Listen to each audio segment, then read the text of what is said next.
Екипата на Телма дојде на одлагалиштето во рек Битола точно еден месец по вонредниот надзор на Инспекторатот за животна средина, кога беа затекнати огромни количини непокриена отровна пепел која ветрот ја разнесуваше низ Пелагонија. Но сега купиштата пепел се покриени, а онаа која доаѓа преку транспортната лента долга 4 километри се прска со вода и адитиви против подигање на прашина, а машината ја истура во касета и се посипува со земја. Ова е одлагалиштето на пепел во рек Битола. Во зависност од тоа колку термоблокови се во функција, од 2000 до 5000 тони пепел дневно се одлагаат на оваа депонија. По налог на Инспекторатот за само еден месец, непрописно одложената пепел се затрупа со земја, а пред неколку дена ставен е во функција и системот за влажнење, кој не работел поради недостиг на механизација и работна сила.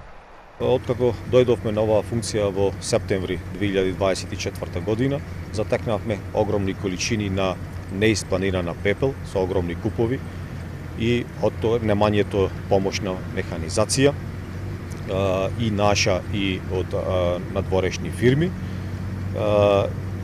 И сето дека тоа се среди и се истуркаа тие купови на пепел и се покри со земја, помина време. Сега можете да видите дека сето тоа е завршено и знаеме дека во иднина повеќе нема да се повторуваат такви работи, затоа што не сакаме никого да ставаме во животна опасност, значи да се загадува просторот.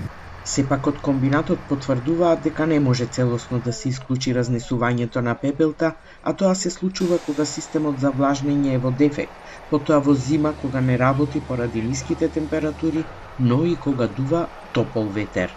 Южните топли ветрови ја сушат пепелта уште додека на транспортерот. Ние ќе навлажниме на стартомите тие 4 километри транспорт, дополнително исушуваат пепелта и во моментот на одлагање може да се види такво развојување. Колку е полош квалитетот на јагленот за производство на струја, толку е поголема количината на пепел. Годишно се одлагаат над 1,5 милиони тони.